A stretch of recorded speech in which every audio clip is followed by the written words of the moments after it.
What's up guys, welcome back to my channel. I'm Danica Lowe. I have been working in traditional media for 20 years and I recently just completed my very first mid-career break. Late last year, I moved from Hong Kong to England, and this past spring, I decided that I would take the entire summer off. It actually turned out to be about 5 months, but I learned two really valuable things in the last 5 months that I wanted to share with you guys today, in case you're thinking about taking a sabbatical in the middle of your career.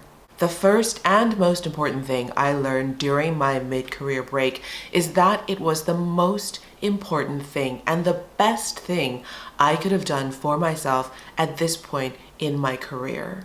If you are also in a really high pressure industry and have been working non-stop for more than 15 years, you probably feel a sense of burnout, whether you know it or not. When my last contract ended this past April, I thought I would take a couple of weeks off before starting to look for a new job or figuring out how to start my own business. But just a few weeks into the summer, I realized that maybe a few weeks off wasn't going to be enough. It was so hard for me to unwind and to relax, and the entire time I felt this low-grade sense of anxiety. For a couple of years now, I have been keeping a weekly journal.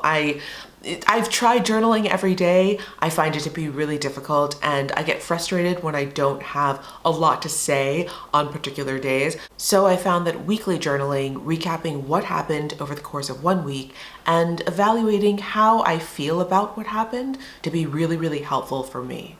So one Saturday in May, I sat down to do my weekly journal and I realized pretty quickly as I was writing and recapping how I was feeling that I had to take at least a few months off. I needed to refresh myself.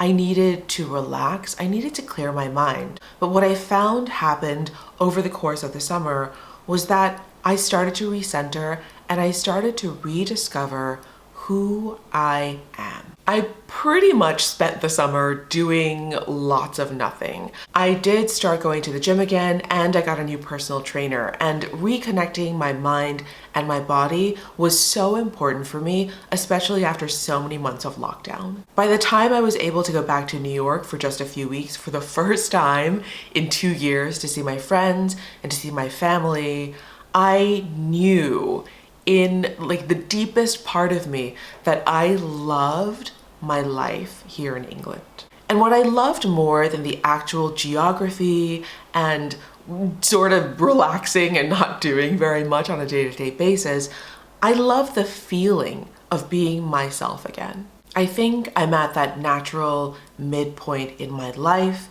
and in my career where over the past 20 years, my entire existence has been so tied up in what I do for 8 to 10 hours, Monday through Friday, every single day. And how I felt after taking just a few months off this summer was, it was like the feeling I had after graduating college, where the entire world is available, every opportunity is a possibility, and I felt so free. Taking just a few months off also helped me really process and understand what I love about my career. I love being a writer. I love being an editor. I love setting up operations so they work. I love working in a team, and I love working with creative people who have fantastic ideas. And keeping all of these things in mind, whatever I plan to do going forward, I hope to remember and hold on to this feeling of being true to myself and understanding exactly what I want my work circumstances to look like in the future.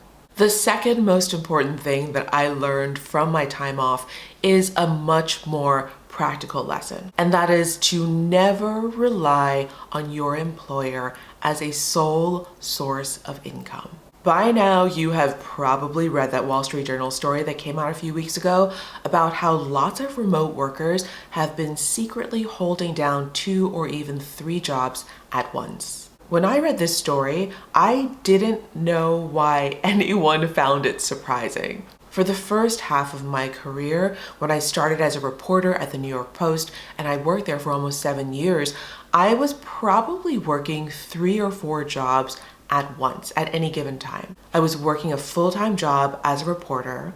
I got a book deal and wrote a book for HarperCollins. I was teaching fashion writing at a fashion school in New York City. I was consulting on the launch of Shop Style, and I was a contributing editor at a men's magazine called V-Man. I think I was also doing tons of freelance on top of that. I wrote a lot of freelance stories for Vogue Paris, and I was also contributing to a lot of other publications. And yes, sure, when I was doing 3 or 4 jobs simultaneously, I felt stressed, I felt really overscheduled and incredibly overwhelmed almost all of the time. And even though I did it for about 7 years, it is not a sustainable solution in the long run. But I will say that when I was doing that, I felt way more secure that if one income stream suddenly dried up, I had plenty of options to fall back on. I knew that no matter what, I would be okay. But what happened as I started to advance in my career and I started to have more senior jobs and I was paid more for my primary job, I stopped freelancing altogether.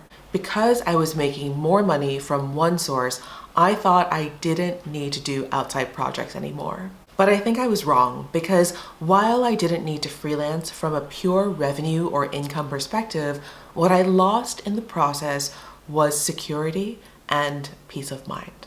When my entire livelihood became dependent on whomever my boss was at the time, when I had a great boss, and I've had many great bosses, and you're on the same wavelength, everything is great. But if you have a difficult relationship with your boss, and I've had those too, if there is any friction between you and the person who determines if you are employed and if you get paid that month, that can become incredibly taxing psychologically and emotionally. This is especially true in an industry like traditional media that I worked in, because in traditional media, unless you work on the news side or the purely quantitative side, everything else feels so subjective. And the longer this went on, the more I lost sight of possibilities and of creative freedom. So those are the 2 most important lessons that I learned during my 5 months off. I told myself way back in May that September 1st would be the day that I start making a solid plan and roadmap for my career ahead. And so for the past 2 weeks, that is what I've been doing. I've been giving everything a lot of thought. I've also decided to document my career relaunch journey here on my YouTube channel. I hope you will join me on this path. And if you are thinking about taking a mid-career break, I would strongly recommend that you do it if you can. It is an amazing opportunity to check in with yourself, rediscover your own identity, remember who you are and what you really care about and what you are really passionate about. Thank you so much for watching this video. Please like and subscribe. It really helps me out a lot, and I will see you next time.